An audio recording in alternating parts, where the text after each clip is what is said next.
Hi hello welcome to our channel. నేను మీ సిరి. ఈరోజు మనం చెప్పుకోబోయే కథ ప్రియానిదాన్ని పార్ట్ 109. తనంతా కోప్పడ్డా చిరాకుపడ్డా ఆ ముఖం మీద నవ్వు చెరగనిచ్చేది కాదు. అతనిలో అపరాధభావం మళ్ళీ మొలకలెత్తింది. ఆవని కదలడంతో ఆలోచన నుంచి బయటపడి తల తిప్పి ఆమె వంక చూశాడు రిషి.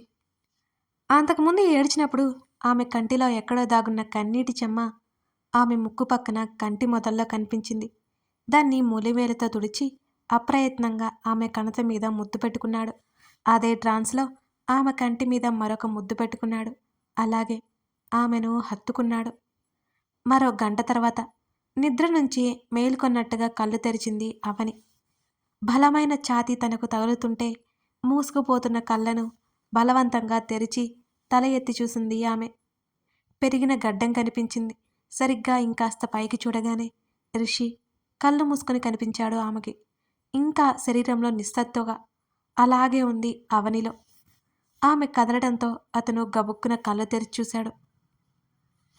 అతని ఛాతీ మీద తన చెయ్యి ఉంది. అతని కళ్ళల్లోకి చూస్తోంది తను.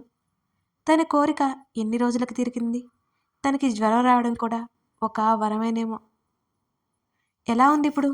ఆమె చెంప మీద వేలు తాకిస్తూ అడిగాడు రిషి. జ్వరం తగ్గిపోయినట్టు ఆమె శరీరానికి చిరుచెమటలు అలుముకున్నాయి. అవని బాగున్నట్టు తల ఊపి దూరం జరిగింది.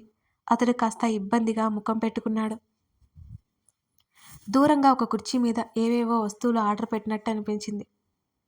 ఆమె మంచం మీద కాలు కిందకి వేసి అటువైపు కూర్చుంది. అంత తొందరేంటి నీకు? ఆమె ఫాస్ట్ మూమెంట్స్ చూసి అతను కసరకుండా ఉండలేకపోయాడు. అవని చేతిని వెనక్కి పెట్టి వాష్రూమ్ వైపు చూపించింది. సారీ అని ఇబ్బందిగా చెప్పి వెళ్ళగలవా అని ఆమె వైపుకి వచ్చి అడిగాడు రిషి. ఆమె తలాడించింది. ఫేస్ వాష్ చేసుకుని బ్రష్ చేసుకుని రా టిఫిన్ చేద్దాం అతను చెప్పడంతో అలాగే అన్నట్టు మరోసారి తల ఊపి వెళ్ళిపోయింది అవని. టాబ్లెట్స్ టిఫిన్ అన్నీ బెడ్ మీదకు చేర్చాడు రిషి. కాసేపటికి అవని బయటకొచ్చింది. టైం చూసి ఒక్కసారిగా కంగుతింది. అప్పుడే 12 అయిపోయిందా? ఆమె ఆశ్చర్యంతో నోరు వెళ్ళబెట్టింది. ఆమె ఎక్స్ప్రెషన్స్కి అతనికి నవ్వొచ్చేసింది. అయింది కానీ ముందు తిని టాబ్లెట్స్ వేసుకో అని అతను చెప్పడంతో అరేరే లేపొచ్చు కదా, ఉదయాన్నే పాలతను వస్తాడు, కాఫీ ఇచ్చేదాన్ని, ఇంతకీ తిన్నావా? ఆమె హడావుడిగా వెళ్ళిపోతుంటే ఆమె ముంజేతిని పట్టి ఆపాడు. ఏంటన్నట్టు అతని వైపు చూసింది అవని. Are you mad? నువ్వు కాస్త తెలివైన దానివి అనుకున్నప్పుడల్లా నా గెస్ రాంగ్ అని ప్రూవ్ చేస్తూనే ఉంటావు. సీరియస్గా చెప్పి బెడ్ మీద కోలేశాడు.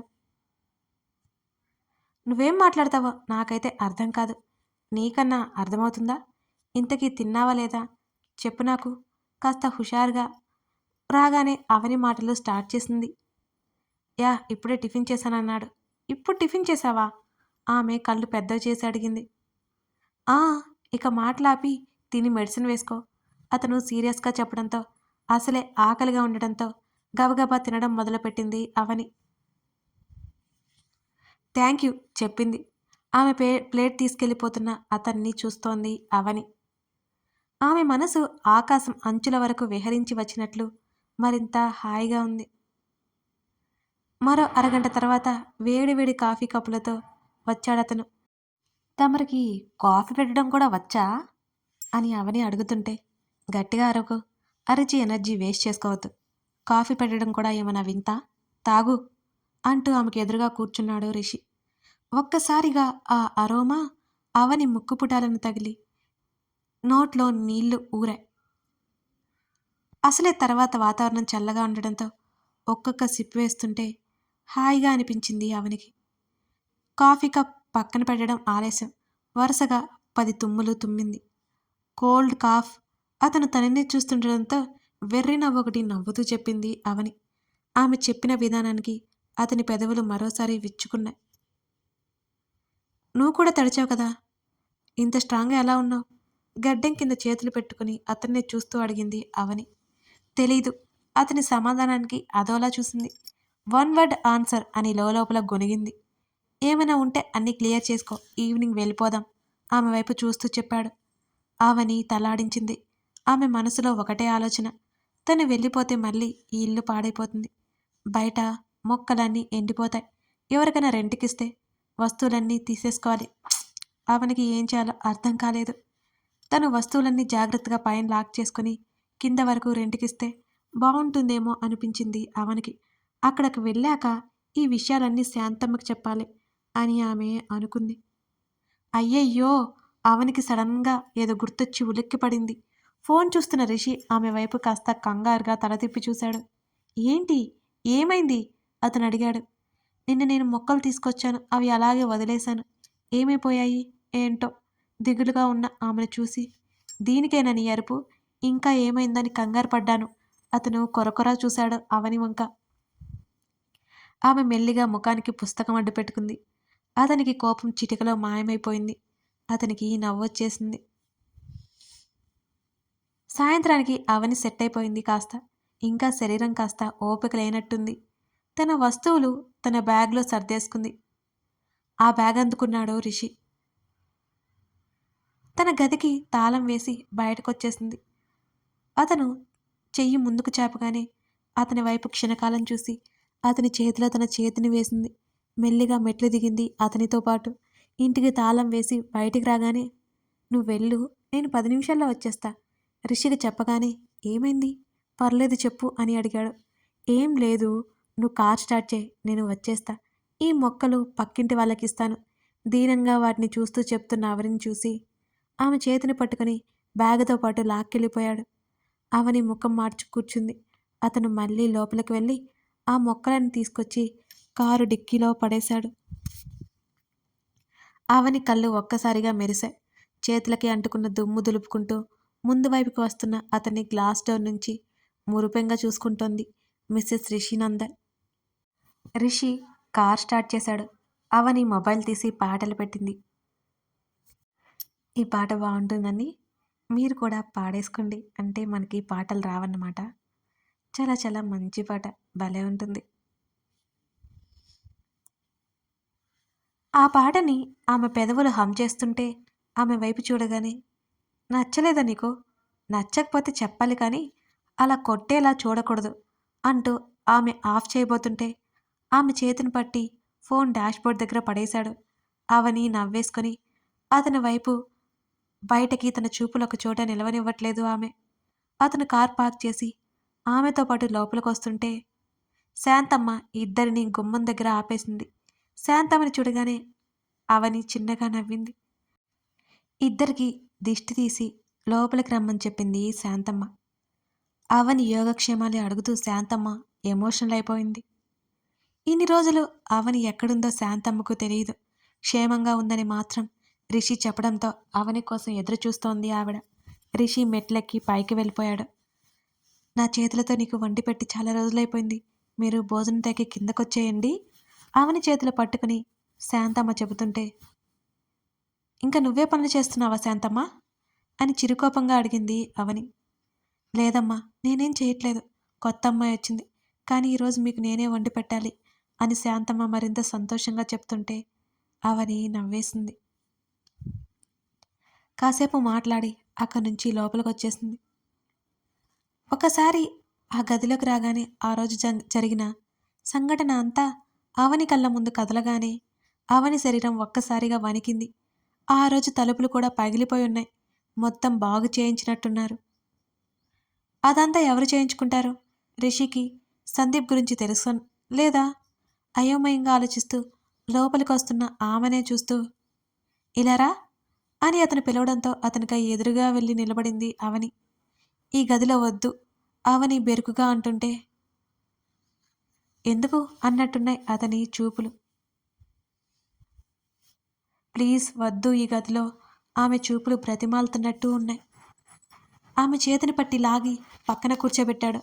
ఆమె నుదురు మీద ఉన్న గాయం దగ్గర మెల్లిగా తడుముతూ, వద్దు అన్నావు, రీజన్ ఉండాలి కదా అని అతను ఆమె కళ్ళలోకి చూస్తూ అడిగాడు. అవని కళ్ళు నేలకు వాల్చేసుకుంది. చెప్పడానికి సిద్ధమైనట్టు మెల్లిగా కాసేపటికి కళ్ళెత్తి చూసింది అతన్ని. ఆ రోజు సందీప్ వచ్చాడు అని అవని చెప్పడం మొదలుపెట్టింది. తనకి గుర్తున్నంత వరకు చెప్పి, ఆ తర్వాత నాకు సరిగ్గా ఏం గుర్తులేదు. నాకు ఈ గదిలోకి రాగానే అదే గుర్తొచ్చింది. తడిచి ముద్దైన నా రక్తపు చేతులు గుర్తొస్తున్నాయి. ప్లీజ్ ఇక్కడ ఉండొద్దు. ఆమె అప్పటికే చెంపల మీద కన్నీళ్లు జారిపోతున్నాయి. Okay, calm down. ఆమె భుజాల మీద చెయ్యేసి ఆమెకు సర్ది చెప్తున్నాడు. పెంట్ హౌస్‌కి షిఫ్ట్ అవుదాం. ఆమెనే చూస్తూ అన్నాడు. అవని తలాడించింది. సరే, నేనన్నీ సర్దేస్తా. ఈ ఒక్కరోజు ఇక్కడ ఉందాం. అతడంత అనునయంగా చెప్తుంటే ఆమె ఒప్పుకోకుండా ఉంటుందా? నీకు నిజంగా సందీప్ వచ్చిన విషయం తెలీదా? కాసేపటి తర్వాత అడిగింది అవని. తెలుసు అన్నాడతను. ఆమె కళ్ళు పెద్దవయ్యాయి. అంతలోనే ముఖం ముడిచేసుకుంది. మరి నన్నెందుకు అడిగావు? కోపంతో ఆమె ముక్కు అదురుతోంది. నేనేమైనా వాడి గురించి అడిగానా? ఈ రూమ్‌లో వద్దు అన్నావు. ఎందుకు అన్నాను? నువ్వు చెప్పావు. That's it. అతడు కనుబొమ్మలు ఎగరవేసి భుజాలు కదిలించాడు. తెలివిగా మాట్లాడుతున్నాను అనుకోకు. చిరుకోపంగా అరిచి ఫ్రెష్ అవడానికి వెళ్ళిపోయింది అవని. మరలా మరో చిరునవ్వు అతని ముఖంలో విరిసింది. ఆమె ఫ్రెష్ అయి వచ్చే వరకు టేబుల్ మీద సెండ్రిల్లా బొమ్మ కనిపించింది. దాన్ని చేతుల్లోకి తీసుకుని చిన్నగా నవ్వుకుంది. రిషి కోసం చూడగా అతడు బాల్కనీలో ఫోన్ మాట్లాడుతూ కనిపించాడు. ఆ ఫోన్లను బట్టి అతని తల్లని అర్థమైంది అవనికి. తన తమ్ముణ్ణి చూడాలని అనిపిస్తోంది. రేపొకసారి రమ్మనాలి. ఇద్దరూ భోజనం చేశారు. అవని తన గాయాన్ని చూడకుండా కవర్ చేసుకుంటున్నాడు రిషి. చీర కొంగు తిప్పుతూ గదిలోకొచ్చేసరికి రిషి బెడ్ మీద కళ్ళు మూసుకొని కనిపించాడు ఆమెకి. జ్వరం తాలూకా నీరసం ఇంకా ఉండటంతో తను బెడ్ మీద వాలిపోయింది అవని. ఆమె రావడం అతనికి మెలకువ తెప్పించింది. టాబ్లెట్స్ వేసుకున్నావా? అతను అడగడం ఆలస్యం. ఆ పని చేసి మళ్ళీ బెడ్డెక్కేసింది. అతనికా కళ్ళు తెరవలేదు. బోర్లా పడి మోచేతుల మీద బ్యాలెన్స్ చేసుకుంటూ అతని వైపే చూస్తోంది. ఓయ్, కాసేపు కబుర్లు చెప్తే నీ సొమ్మేం పోతుందోయ్? ఆ? అప్పుడే అంత నిద్రొస్తుందా? పెళ్ళం పక్కన ఉందే కానీ కాస్త మాట్లాడదామని లేనేలేదు అని అవని తనలో తాను అనుకుని, అయ్యయ్యో నేనేంటి ఇలా అంటున్నా అని అలసిపోయావు కదా, బజ్జో బజ్జో అనుకుని చిన్నగా నవ్వింది. అతని దగ్గరగా జరిగి పడుకుంది అవని. ఏదో కొత్త లోకం చుట్టూ వెలిగే రంగురంగుల సీతాకొక చిలుకలు ఎగురుతున్నాయి. ఓ చిట్ట నిండా పువ్వులే. దానికి ఆనుకుని కూర్చుని రాహిణిని ఒడిలో కూర్చోబెట్టుకున్నాడు రిషి. అతను ఛాతీ దగ్గర చంపానించి నవ్వుతూ అతనితో మాట్లాడుతోంది రాహిణి. అతను తల కిందకి దించి ఆమె తల మీద ముద్దు పెట్టుకున్నాడు. తన దగ్గర రాహిణి లేదు. అతని దగ్గర అవని ఉంది. అవని అతని వైపు చూసి చిన్నగా నవ్వింది. అతడు క్షణకాలం చకుతుడై రాహిణి కోసం చుట్టూ చూశాడు. దూరంగా ఎక్కడో ఆకాశపు అంచుల్లో రాహిణి కనబడుతోంది అతనికి. రిషిని చూసి నవ్వింది. ఆమె నవ్వు కోటి తారకల కాంతుల్లా ఉంది. ఇద్దరిని చూపిస్తూ బాగున్నట్టు చేత్తో సైగ చేసింది. అతని కళ్ళల్లో నిండిన నీళ్లు ఆమె రూపాన్ని సరిగ్గా కనిపించనీయకుండా చేశాయి. అతని మెడ చుట్టూ చేతులు వేసి అవని అతని గుండెల్లో ఒదిగిపోయింది. అతను కళ్ళు తుడుచుకొని రాహిణి వైపు చూశాడు. ఇద్దరి చుట్టూ చేతులు తిప్పి మెడికలు విరిచింది. రాహిణి అతనికి చెయ్యూపింది. ఆమె రూపం కనుమరుగై సీతాకొక చిలుకల్లా మారి వాళ్ళిద్దరి చుట్టూ తిరిగి అవి అనంత లోకాలకు వెళ్ళిపోయాయి. అతని చెంపల మీద కన్నీళ్లు దారాలు కట్టాయి. కథ కొనసాగుతోంది. ఈ కథ మీకు నచ్చితే లైక్ చేసి మీకేమనిపించిందో చెప్పడం మాత్రం మర్చిపోవద్దండి. మొదట్లో ఈ కథ ఎవరు చూడట్లేదని కాస్త బాధ అనిపించేది. ఆ తర్వాత మెల్లిగా ఈ కథ పట్ల మీ మక్కువ చూస్తుంటే నాకు చాలా చాలా సంతోషంగా ఉందండి. అలాగే అవని రిషి జీవితం ఎలా ఉండబోతుందో అదేనండి మిగిలిన కథ. ఇప్పుడు ఎంత కథ ఉందో ఇంకా అంత కథ ఉందండి. నన్ను సపోర్ట్ చేస్తున్న అందరికీ చాలా చాలా థ్యాంక్స్.